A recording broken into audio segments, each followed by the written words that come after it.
Now it will be up to, I think, the Australian government to prove that they have the right to deport him or revoke his visa. Remember, two independent panels, and this had all been okayed by Tennis Australia and by the state and federal government. Two separate medical panels were convened to look at the paperwork and the application for an exemption for this COVID-19 vaccination for Novak Djokovic. That was submitted in an anonymous way, so there was no special treatment for him. It was one of 26 applications for this medical exemption to the vaccination.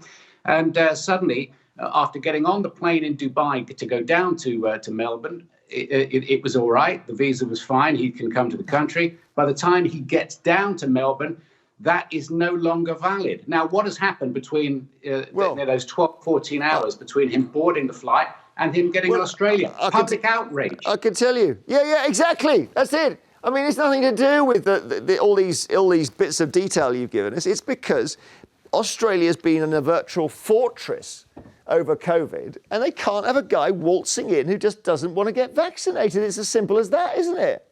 So why, Jeremy, why set up these two independent medical review panels and everyone jumping through hoops to submit the documentation that will either allow you in or not with that exemption if you're then not going to abide by it? Now, if the politicians are going to set the rules, then follow them. So we need to know what has changed between him boarding that plane where the documents were checked and when he arrived in Australia. If the politicians are being blown around in the wind as much as that airplane, well, let's hear about that. Don't forget that there is a federal, don't forget there's an election going on in 4 months' time. I'm sorry, I don't believe in Novak's stance either. I don't believe that you shouldn't have a vaccination. I think you should. But that isn't really the point. Yeah, I mean, the fact that his first name is Novak's is just off the scale. Let's have a listen, before we bring in the other guests, to what Scott Morrison, the Australian Prime Minister, had to say. Entry with a visa requires double vaccination or a medical exemption. I'm advised that such an exemption was not in place, and as a result, he is subject to the same rule as anyone else. Well, cut to the chase here, Andrew Pearce. What's clearly happened is that they think he's gaming the system, don't they? They do. Look, Novak Djokovic is one of the most famous, powerful, successful sportsmen on the planet. He's the defending champion. And I think sportsmen who are role models like Novak Djokovic have a duty to set an example. He's been setting an appalling example. He's gone on record as saying he doesn't believe in the vaccine. His wife is a very prominent anti-vaccine campaigner. Now, it could be that the Victoria state government got themselves into a mess about the vaccination papers. But at the end of the day, Scott Morrison is the Prime Minister of the whole of Australia. He's quite right. They should make an example of this bloke.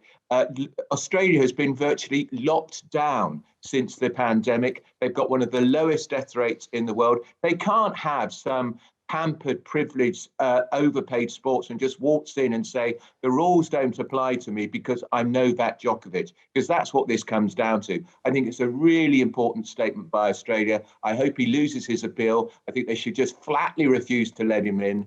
And while we're at it, I think there's a duty on sportsmen and women, Jeremy, because of the unique position they have in the public attention, to get vaccinated. For instance, in this country, 12% of our Premier League footballers are still not vaccinated. I think that's scandalous. 12, they should I all think be vaccinated.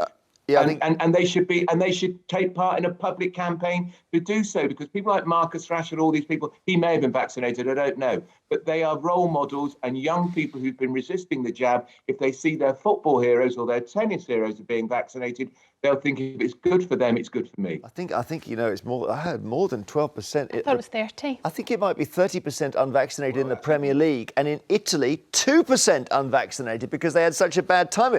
I'll come back to you, Andrew Castle, in a second. I want to hear what you think of that. But Shay, what do you make of this? Do you think Australia is right to kick him out?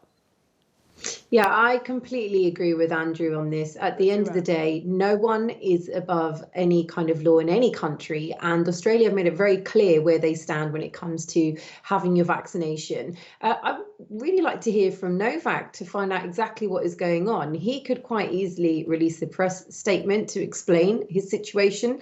Until he doesn't, everyone's just going to think, well, he doesn't want the vaccine. He thinks he can continue to compete. So that means I don't need to get vaccinated. And Andrew's absolutely right. We need to send a clear message to the world that this vaccination works, that we all need to encourage each other to do this. And if you're a sports personality, if you're a celebrity, if you're in the public eye, then we do absolutely have a responsibility to give the right scientific information. And that is that this vaccination is important and it's needed and it works.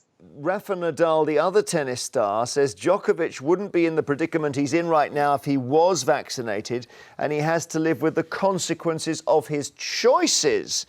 Now, is there some sort of beef between the two of them, Andrew Castle? Oh, yeah, they've had about 50 beefs between them across a net, and sometimes off the court as well. Novak, and I agree with Andrew and Shay with some of the sentiment that, you know, he has not led particularly well by example in a number of areas. He organised a tour in the Balkans last year where there were some tennis tournaments. They were all seen out partying. They all got COVID, and so did a lot of other people as well. That was definitely the wrong time to be doing that. It was poor timing. He's also set up a rival player association to the ATP Tour during a pandemic. Not exactly a smart move for the world's number one tennis player.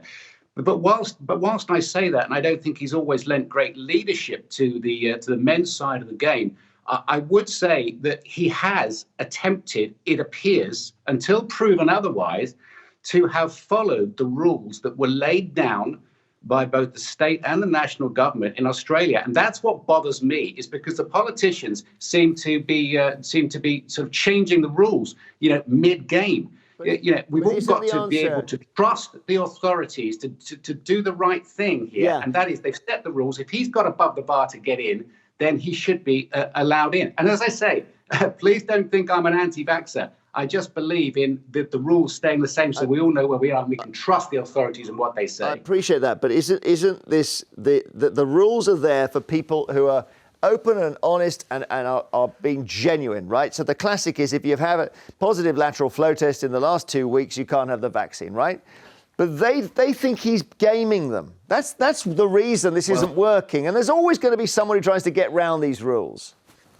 Listen, nobody is more cynical than me, possibly apart from you and Shay and Andrew. We all know that if you've got money and you've got power and you've got privilege, you can make things happen. The charge of hypocrisy against Novak Djokovic may well stand. The reason we hated the Downing Street party is because we're being told one thing by those people and then they're doing another. We hate that. We're a nation that likes to queue. Australia is the same. We hate people who push in. We feel like Novak is gaining an unfair advantage. If that's the case, then fair enough. But, you know, if they're changing the rules mid-game, then that is not fair enough. Is he being treated properly? There were 26 applications for the Australian Open for this medical exemption. It was all anonymous and name blind by an independent panel. Let's get to the bottom of that. Who are the other players? Are we to understand everybody's medical records are now to be published for everybody to see? Or is the COVID-19 vaccination just an exception? These are very big questions going forward. Thank you very much for joining us, Andrew Castle. Lovely to see you.